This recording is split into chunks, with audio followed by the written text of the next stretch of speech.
معزز سامعین کرام، اللہ تعالیٰ نے انسان کو فرشتوں سے بھی افضل کیوں بنایا ہے؟ اس کی ایک وجہ یہ بھی ہے کہ فرشتوں کے اندر گناہ کرنے کی صلاحیت ہی نہیں ہے، جبکہ انسان میں اللہ تعالیٰ نے گناہ اور نیکی دونوں کام کرنے کی صلاحیت پیدا کی ہے۔ ایک انسان میں کسی کام کو کرنے کی صلاحیت ہی نہ ہو، وہ کر ہی نہ سکتا ہو، اس کے اندر وہ سخت اور طاقت ہی نہیں ہے، پھر اگر وہ اس کام سے دور رہتا ہے، یہ اس کی خوبی نہیں ہے بلکہ یہ اس کی خامی ہے، اس کے اندر یہ کام کرنے کی، غلط کام کرنے کی طاقت ہی نہیں ہے۔ انسان میں اللہ تعالیٰ نے خیر اور شر دونوں پہلو رکھے ہیں۔ ان دونوں صلاحیتوں کے ہوتے ہوئے انسان اگر شر سے دور رہتا ہے، اس دور رہنے کی وجہ سے اللہ تعالیٰ نے انسان کو فرشتوں سے اشرف قرار دیا ہے۔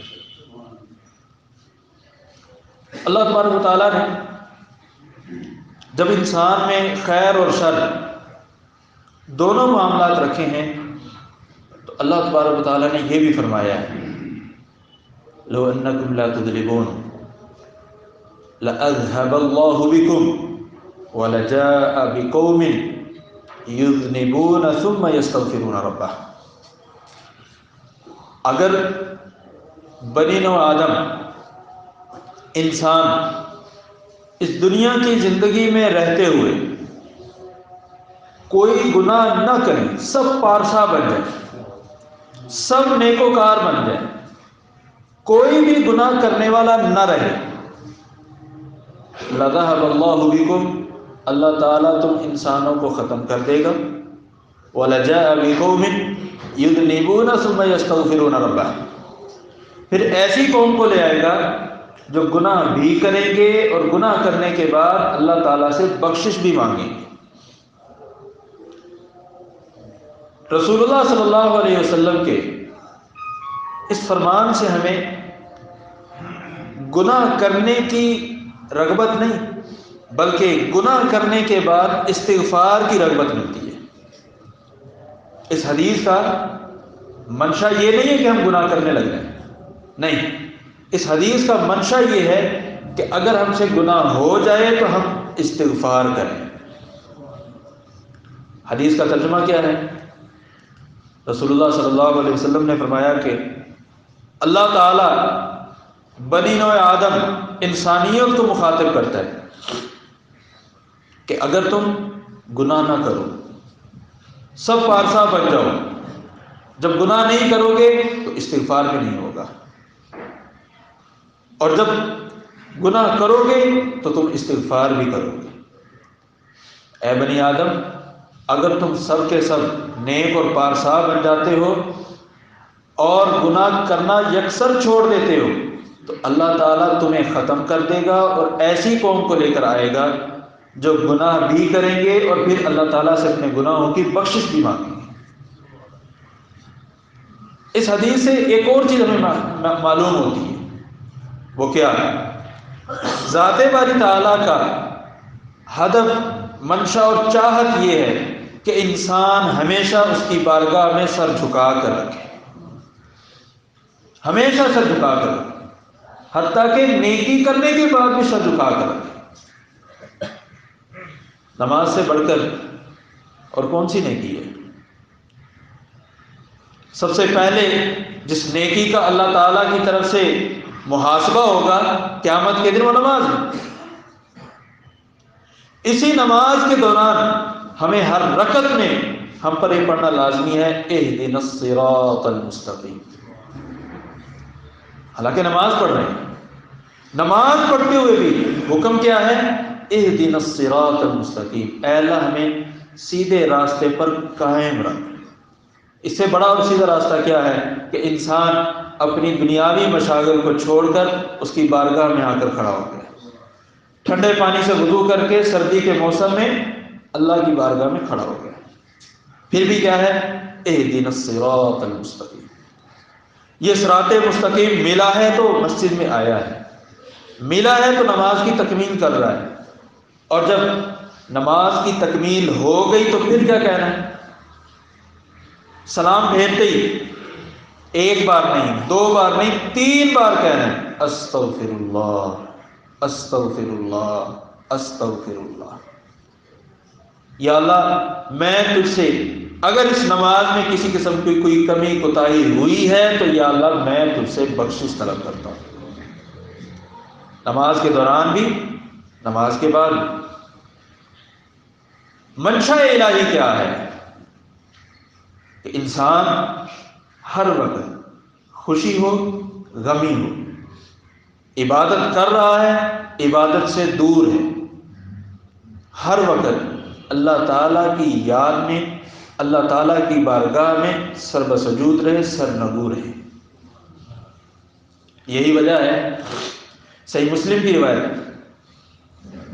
آپ صلی اللہ علیہ وسلم فرماتے ہیں صحابہ کرام کو، کیا میں تمہیں ایسے عمل کی خبر نہ دوں جو عمل تمہارے جہاد فی سبیل اللہ سے بھی افضل ہو؟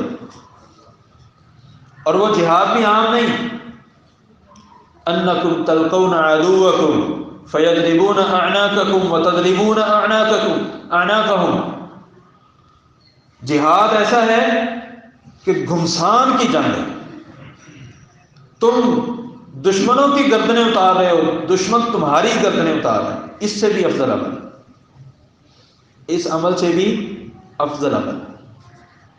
صحابہ نے کہا بھلا یا رسول اللہ، اللہ کے رسول کیوں نہیں، بتلائیے ہمیں۔ آپ صلی اللہ علیہ وسلم نے فرمایا ذکر اللہ۔ یہاں پر عموماً جو ترجمہ کیا جاتا ہے وہ اللہ کا ذکر، اور اس سے جو سمجھا جاتا ہے وہ زبان سے اللہ کا ذکر ہے، سبحان اللہ، الحمدللہ، لا الہ الا اللہ، اللہ اکبر، استغفر اللہ، جتنے بھی کلمات ہیں ذکر و اذکار کے۔ یہ ترجمانی اور یہ مفہوم اس حدیث کے کامل مفہوم کا ایک چھوٹا سا حصہ ہے، ان الفاظ کے کامل مفہوم کا ایک چھوٹا سا حصہ ہے۔ اس کا کامل مفہوم کیا ہے؟ اللہ کو یاد کرنا نہیں، اللہ کو یاد رکھنا۔ یہ وہ لفظ ہے جو اس حدیث کے کامل ترجمانی کرتا ہے، اللہ کو یاد رکھنا۔ اللہ کا ذکر کرنا اور چیز ہے، اللہ کو یاد رکھنا کامل چیز ہے۔ اللہ کو یاد کرنا، اللہ کا ذکر کرنا، یہ اللہ کی یاد کا ایک حصہ ہے۔ یاد رکھنا کیا ہے؟ آپ کا اٹھنا بیٹھنا، چلنا پھرنا، آنا جانا، کھانا پینا، معاشرے کی ایک ایک آپ کی حرکت وہ اللہ کی یاد میں بھری ہوئی، یہ ہے اللہ کو یاد رکھنا۔ صحیح بخاری کی وہ حدیث آپ کو معلوم ہے کہ سب سے پہلے جہنم میں جن لوگوں کو ڈالا جائے گا وہ کون لوگ ہوں گے؟ شہید، سخی، عالم دین۔ شہید، سخی اور عالم دین۔ سیدنا ابو ہریرہ رضی اللہ تعالیٰ عنہ جب روایت بیان کرتے تو غشی طاری ہو جاتے، بے ہوش ہو جاتے۔ کس وجہ سے؟ ان 3 لوگوں کو جہنم میں سب سے پہلے ڈالا جائے گا کہ یہ تینوں کام کرتے ہوئے، جب شہادت حاصل کر رہا تھا، جب سخی سخاوت کر رہا تھا، جب عالم علم بانٹ رہا تھا، ان تینوں حالتوں میں وہ اللہ کی یاد سے خالی تھا۔ وہ اللہ کی یاد کیا ہے یہاں پر؟ اخلاص۔ کام کرنا ہے تو اللہ کے لیے کرنا، کسی کو دکھاوے کے لیے لیکن نہیں کرنا۔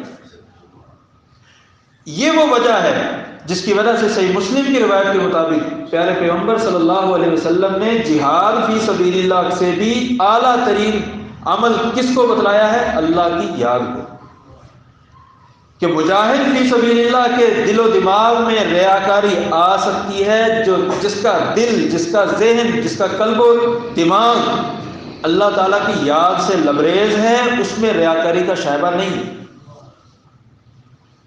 ایک سخی آدمی ہے، سخاوت کرتا ہے، سخاوت کرتے ہوئے اس کے ذہن میں ریاکاری آ سکتی ہے، لیکن ایک فقیر آدمی ہے، پلے کچھ نہیں ہے، ہر وقت اللہ کے احکامات کو ذہن میں رکھتا ہے، اللہ کو یاد رکھتا ہے، اللہ تعالیٰ کی تعلیمات اور ہدایات پر عمل پیرا رہتا ہے، پلے کچھ نہیں ہے اس کے، مالی طور پر کمزور ہے۔ یہ مالی طور پر کمزور شخص اس مالدار سے 1000 درجے بہتر ہے۔ اللہ تعالیٰ کے ہاں معیار اور اعتبار وہ کوالٹی کا ہے، کوانٹٹی کا نہیں ہے، تعداد معیار نہیں ہے۔ اللہ تعالیٰ کے ہاں عمل کس نوعیت کا ہے، کس پائے کا ہے، چاہے مقدار تھوڑی ہو۔ اسی لیے رسول اللہ صلی اللہ علیہ وسلم کو فرمانا ہے احب الاعمال الی اللہ ادومها وان قل۔ اللہ تعالیٰ کے ہاں محبوب ترین عمل وہ ہے جو دائمی ہو، جس میں تسلسل ہو، چاہے تھوڑا ہے لیکن اس میں تسلسل پایا جاتا ہے، وہ اللہ تعالیٰ کے ہاں محبوب عمل ہے۔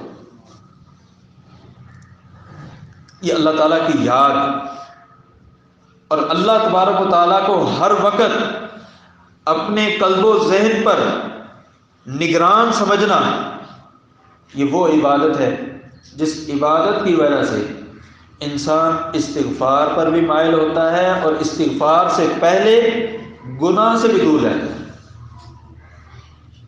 استغفار سے پہلے گناہ سے بھی دور رہتا ہے۔ اگر ہم اپنی زندگی کے اندر ذرا نظر دوڑائیں، دیکھیں کہ ہم گناہ کرتے کیوں ہیں، کیا وجہ بنتی ہے جس کی وجہ سے ہم گناہ کا ارتکاب کر جاتے ہیں۔ انسان بسا اوقات گناہ صرف اس لیے کرتا ہے کہ یہ گناہ تو معمولی ہے، یہ گناہ معمولی ہے، اللہ بخشنے والا ہے، اللہ معاف کرنے والا ہے۔ حالانکہ رسول اللہ صلی اللہ علیہ وسلم نے واضح فرمایا کہ یہ جو صغیرہ گناہ جو ہیں یہ انسان کو تباہ و برباد کر دیتے ہیں، کیونکہ ذرے ذرے سے مل کر پہاڑ بن جاتا ہے۔ صغیرہ گناہوں پر اگر کوئی شخص اصرار کر رہا ہے، بار بار وہ گناہ کر رہا ہے، چاہے صغیرہ ہے، یہ اس کا بار بار کرنا اس کو کبیرہ بنا دیتا ہے۔ رسول اللہ صلی اللہ علیہ وسلم نے فرمایا کہ میری امت میں سے سب سے زیادہ اللہ تعالی کے غضب کا مستحق شخص وہ ہے جو اعلانیہ گناہ کرتا ہے۔ یہاں گناہ کی نوعیت ذکر نہیں کی کہ وہ اعلانیہ گناہ بڑا ہے یا چھوٹا ہے، اعلانیہ ہے، اعلانیہ ہے۔ اگر وہ گناہ چھوٹا بھی ہے لیکن اعلانیہ ہے تو اس کا اعلانیہ ہونا تو چھوٹے گناہ کو بھی کبیرہ میں شامل کر دے گا۔ یہ کب ہوتا ہے؟ جب انسان کے ذہن سے اللہ کی یاد کم ہو جائے یا ختم ہو جائے۔ کبھی کسی گناہ کو یہ مت سمجھیں کہ یہ چھوٹا ہے، بلکہ یہ دیکھیں یہ نافرمانی کس کی ہے، یہ نافرمانی کس کی ہو رہی ہے، چاہے چھوٹی غلطی ہے۔ تیسری وجہ جس کی وجہ سے انسان گناہوں میں ملوث ہوتا ہے، جب انسان اللہ تعالی کی طرف سے ملنے والی ہدایات کو اپنے آپ سے اوجھل کرے۔ کتنی بار ایسا ہوا ہے؟ آپ کو پتہ ہے کہ گناہ بھی ہے، یہ بھی پتہ ہے کہ اس کی سزا بھی ہے، لیکن یہ ہدایت اور تعلیم ہماری آنکھوں سے، ہمارے ذہن سے اوجھل ہو جاتی ہے۔ اللہ نے فرمایا ہے کہ گناہوں کے قریب بھی نہیں جانا۔ اللہ تعالیٰ کی حدود کو تجاوز کرنا تو دور کی بات ہے، اللہ تعالیٰ کی حدود کے قریب بھی نہیں جانا۔ جب قریب نہیں جائیں گے تو ان سے تجاوز بھی نہیں کریں گے۔ یہ بات جب ہمارے ذہنوں سے اوجھل ہوتی ہے کہ اللہ تعالیٰ نے ہمیں قریب جانے سے بھی منع کیا ہے، تو ہم قریب بھی جاتے ہیں اور اس گناہ کا ارتکاب بھی کر لیتے ہیں۔ انسان ہونے کے ناطے اگر گناہ ہو بھی جاتا ہے تو کوئی بڑی بات نہیں ہے۔ انسان ہونے کے ناطے اگر انسان سے گناہ ہو جائے کوئی بڑی بات نہیں۔ بڑی بات یہ ہے گناہ کے بعد انسان اللہ تعالیٰ سے توبہ نہ کرے، اپنے اس گناہ کی اللہ سے بخشش نہ مانگے۔ رسول اللہ صلی اللہ علیہ وسلم کا فرمان ہے کل بنی آدم خطاؤون وخیر خطائین التوابون۔ بنی آدم سارے کے سارے خطا کار ہیں، کوئی بھی گناہوں سے پاک صاف نہیں رہ سکتا، کیونکہ اللہ تعالیٰ نے انسانوں کے اندر یہ چیز پیدا کی۔ لیکن ان خطا کاروں اور گناہ گاروں میں سے بہتر کون ہے؟ وہ خیر خطائین التوابون، بہترین خطا کار ہیں، خطا کار ہیں، گناہ گار۔ ان گناہ گاروں میں سے بھی بہترین کون ہے؟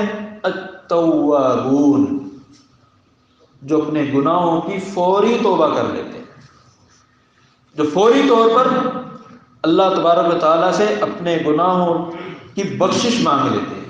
یہ بہترین خطا کار ہے۔ اللہ تبارک و تعالیٰ کس قدر گناہوں کو معاف فرماتا ہے۔ کون کون سا گناہ معاف ہوتا ہے؟ بارگاہ الہی میں کوئی گناہ ایسا نہیں ہے جو معاف نہ ہو سکے، حتیٰ کہ شرک بھی معاف ہو جاتا ہے۔ مرنے سے پہلے پہلے شرک بھی معاف ہو جاتا ہے۔ جن آیات میں ذکر ہے ان اللہ لا یغفر الذنوب جميعا ان اللہ لا یغفر ان یشرک به ویغفر ما دون ذلك لمن یشاء، کہ اللہ تبارک و تعالی اس چیز کو معاف نہیں فرماتا کہ اس کے ساتھ کسی کو شریک بنایا جائے، لیکن اس کے علاوہ جو بھی گناہ ہو وہ اللہ تعالیٰ معاف فرما دیتے ہیں۔ یہ مرنے کے بعد کا معاملہ ہے۔ اگر کوئی شخص شرک کی حالت پر فوت ہو جائے تو اللہ تبارک و تعالیٰ شرک کو معاف نہیں فرمائے گا، لیکن اگر کوئی شخص توبہ کر لے تو زندگی میں جب تک یہ سانس چل رہی ہے، جب تک عقل و شعور، عقل و حواس باقی ہیں، توبہ کا دروازہ کھلا ہے۔ اور انسان جتنا بڑے سے بڑا گناہ لے آئے، بارگاہ الہی میں وہ ایک ذرے کے برابر بھی حیثیت نہیں رکھتا۔ یا ابن آدم لو انک لقیتنی بقراب الارض الخطایا لغفرت لک ولا ابالی۔ 1 2 10 1000 لاکھ کروڑ گنتی وہاں پر پہنچ نہیں سکتی۔ بقراب الارض الخطایا، جتنا زمین کا سائز ہے، حجم ہے، یہ ساری زمین گناہوں سے بھر کر لے آؤ، لغفرت لک ولا ابالی، میں معاف کر دوں گا، مجھے کوئی پرواہ نہیں ہے۔ پھر اللہ تبارک و تعالیٰ نے اپنے بخشش مانگنے والے بندوں کے لیے خصوصی طور پر عنایتیں بھی رکھی، یہاں تک بھی جو انسان نے غلطی کی ہو، جو انسان نے غلطیاں کی ہیں، اللہ تبارک و تعالیٰ ان غلطیوں کو نیکیوں میں بدل دیتا ہے۔ یہ کب ہوگا؟ جب ہم صدق دل سے، دل کی اتھاہ گہرائیوں سے بارگاہ الہی میں اپنے گناہوں سے توبہ مانگیں، بارگاہ الہی میں یہ پختہ عزم کریں کہ اے اللہ یہ گناہ دوبارہ نہیں کروں گا، اور اپنے کیے پر پشیمان ہو، اور اگر اس کا تعلق حقوق العباد سے ہے تو پھر اس بندے کے حق کو اس تک پہنچائیں۔ حقوق العباد سے اگر تعلق ہے تو اس حق کو بندے تک پہنچائیں، یہ ذمہ داری ہے، اس کے بغیر توبہ قبول نہیں ہوگی، الا کہ اللہ تبارک و تعالی جس کو اپنی رحمت سے راضی کرتے ہیں۔ تو گناہوں سے توبہ اور استغفار یہ انسان ہونے کا خاصہ ہے، اور اسی لیے پیارے پیغمبر صلی اللہ علیہ وسلم نے بہترین خطا کار اور گناہ گار ان لوگوں کو قرار دیا ہے جو گناہ کرنے کے بعد فوری اللہ تبارک و تعالیٰ سے اپنے گناہوں کی توبہ کرتے ہیں۔ ایک اور حدیث پیارے پیغمبر صلی اللہ علیہ وسلم فرماتے ہیں، حدیث قدسی ہے، ایک شخص گناہ کرتا ہے، گناہ کرنے کے بعد اللہ تعالیٰ سے توبہ کر لیتا ہے، دوسری بار پھر گناہ کر لیتا ہے، پھر توبہ کرتا ہے، تیسری بار پھر یہی معاملہ، وہی گناہ وہی توبہ۔ حدیث قدسی کے الفاظ ہیں، میرے بندے سے یہ کہہ دو کہ میرا بندہ جانتا ہے کہ میرا ایک رب ہے، وہ گناہوں پر پکڑ کرتا ہے اور گناہوں کو بخشتا بھی ہے، اگر میرا بندہ اپنے اسی طریقے پر چلتا رہے گا، جو مرضی گناہ کر لے میں بھی اس کو بخشتا رہوں گا۔ یہاں اصل جو فوکس ہے، اصل جو قابل توجہ بات ہے، وہ گناہ کرنا نہیں ہے، بلکہ گناہ کرنے کے بعد فوری طور پر اللہ تعالیٰ سے توبہ کرنا ہے۔ جب انسان کے ذہن میں کسی گناہ کے بارے میں پشیمانی پیدا ہو کہ یہ میں نے گناہ، مجھ سے گناہ ہو گیا، یہ غلط ہوا ہے، سمجھے ابھی ایمان کی حرارت باقی ہے،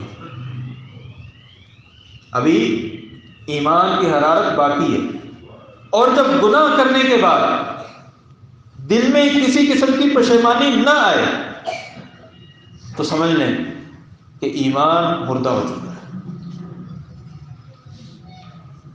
رسول اللہ صلی اللہ علیہ وسلم کا فرمان ہے کہ جب بھی کوئی زنا کرنے والا زنا کرتا ہے تو زنا کی حالت میں مومن نہیں ہوتا، ایمان اس سے نکل کر کالظلہ چھتری کی کیفیت اور حالت اپنا لیتا ہے۔ جیسے ہی انسان اس گناہ سے باہر نکلتا ہے، ایمان اس کے دل میں دوبارہ واپس آ جاتا ہے۔ اگر وہ اللہ سے توبہ کر لے، اللہ سے معافی مانگ لے، تو اس کا وہ گناہ اللہ کی طرف سے مٹا دیا جاتا ہے۔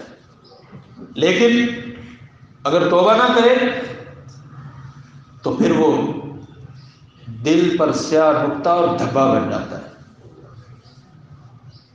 یہی وجہ ہے نبی صلی اللہ علیہ وسلم نے جمعے کو چھوڑنے والوں کے متعلق جو وعید بیان کی ہے، پہلے ایک جمعہ چھوڑنے پر دل پر ایک سیاہ دھبا لگتا ہے، دوسرا چھوڑنے پر دوسرا سیاہ دھبا لگتا ہے، اور تیسرا چھوڑنے پر مکمل دل اس کا سیاہ ہو جاتا ہے۔ کیوں ہے کہ یہ گناہ کرنے والا، جمعے کو چھوڑنے والا اپنے اس عمل کو غلط نہیں سمجھ رہا۔ جب غلط نہیں سمجھ رہا تو اللہ تبارک و تعالیٰ کی طرف سے اس کے دل کو سیاہ کر دیا جاتا ہے۔ حدیث کے الفاظ ہیں کالکوز المجفیہ، ایسے مشکیزے کی مانند ہو جاتا ہے جو الٹا ہے۔ پیالہ اگر الٹا ہو اس میں کچھ ڈل نہیں سکتا۔ اسی طرح انسان کا دل گناہوں سے جب گناہوں کا جب رسیا بن جائے، گناہ کو گناہ نہ سمجھے، تو پھر پے در پے گناہ کرتا ہے، بار بار گناہ کرتا ہے، کیونکہ وہ گناہ کو گناہ سمجھ نہیں رہا۔ اور یہ وہ حالت ہے جس کے بارے میں رسول اللہ صلی اللہ علیہ وسلم نے یہ بھی فرمایا کہ قیامت کے قریب ایسا دور آئے گا کہ لوگ نیکی کو بدی سمجھیں گے اور بدی کو نیکی سمجھنا شروع کر دیں گے۔ نیکی کو بدی سمجھیں گے اور بدی کو نیکی سمجھنا شروع کر دیں گے، معیار اور میزان بدل جائے گا۔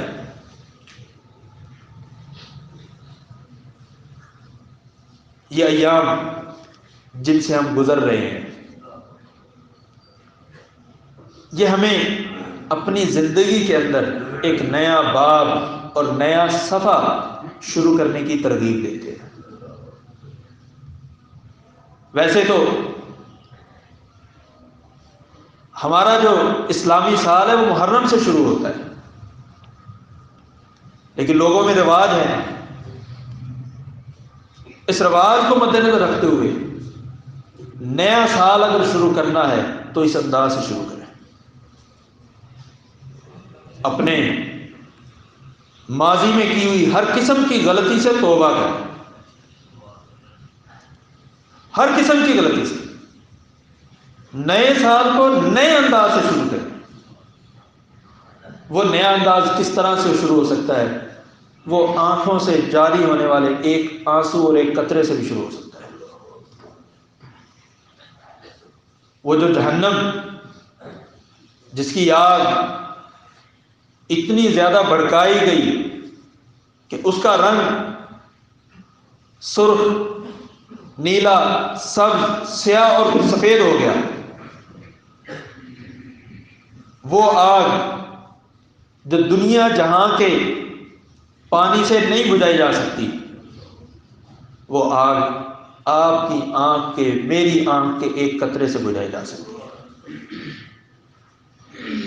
نیا سال شروع کرنا ہے تو اس انداز سے کیجیے۔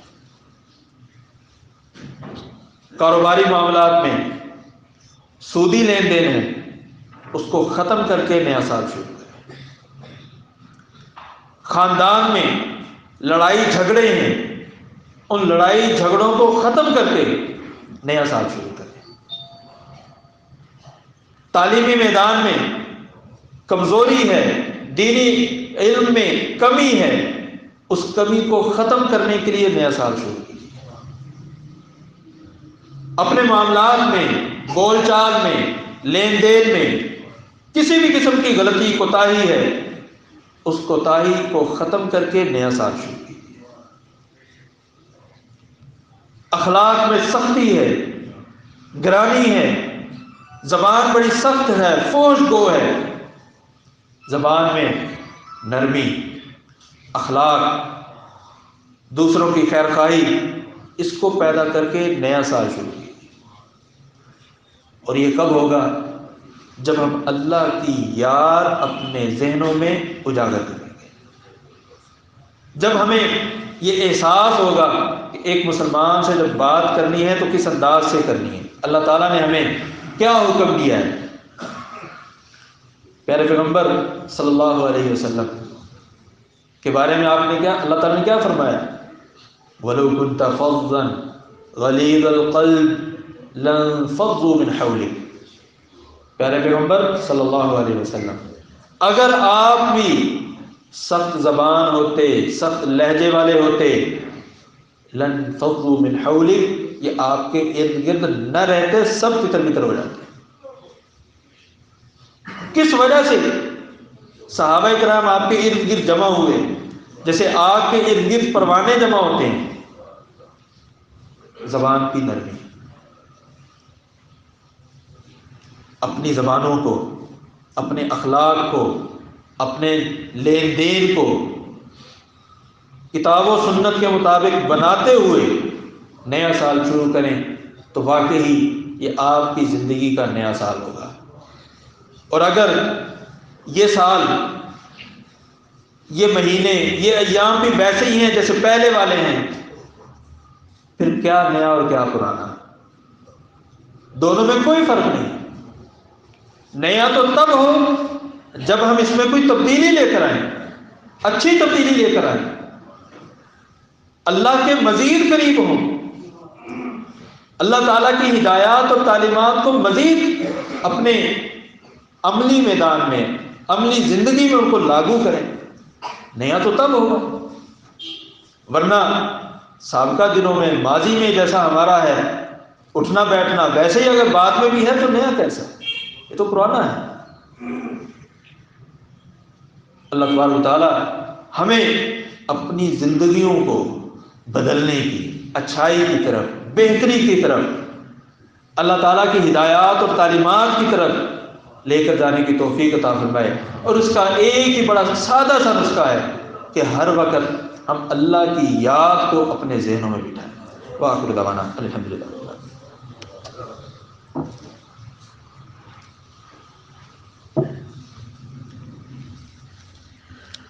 الحمد للہ علی احسانہ والشکر له على توفیقہ وامتنانہ، واشهد ان لا الہ الا اللہ وحدہ لا شریک له تعظیما لشانہ، واشهد ان نبینا محمدا عبدہ ورسولہ الداعی الی رضوانہ، صلی اللہ علیہ وعلی آلہ واصحابہ۔ معزز گرامی قدر سامعین کرام، لوگوں نے وحی کے نازل ہوتے وقت آپ صلی اللہ علیہ وسلم سے پوچھا کہ یہ چاند کا آنا جانا کیا ہے؟ یسألونک عن الأہلہ قل ہی مواقیت للناس والحج۔ لوگ آپ سے پوچھتے ہیں کہ یہ چاند کیا ہے؟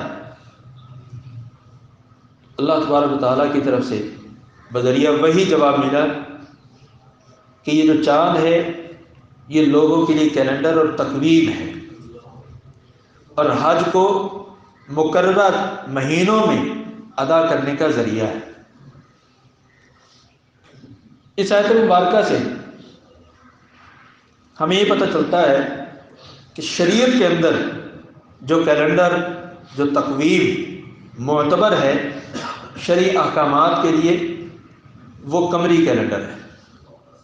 لہذا جو زکوٰۃ کا مالی سال ہوگا وہ شمسی مہینوں کے مطابق نہیں ہوگا بلکہ قمری مہینوں کے مطابق ہوگا۔ اسی طرح اگر کسی نے 2 مہینوں کے روزے رکھنے ہیں تو وہ عیسوی کیلنڈر یا شمسی کیلنڈر کے مطابق نہیں بلکہ قمری کیلنڈر کے مطابق 2 مہینے، چاہے وہ 29 کے 2 مہینے آ جائیں، 29-30 کے ہو جائیں، 30-30 کے ہو جائیں، کسی بھی انداز میں 2 مہینے رکھنے ہیں، اور وہ معیار کیا ہے؟ قمری کیلنڈر۔ اسی طرح عدت کا معاملہ ہے، چاہے وہ فوت شدہ بیوہ کے لیے ہو یا مطلقہ کے لیے ہو، اس کے لیے جو معیار ہے وہ قمری کیلنڈر ہے، عیسوی نہیں۔ لیکن اس کا کیا مطلب ہے کہ شمسی جو نظام الاوقات ہے اس کا شریعت میں کوئی اعتبار نہیں، ایسا نہیں ہے۔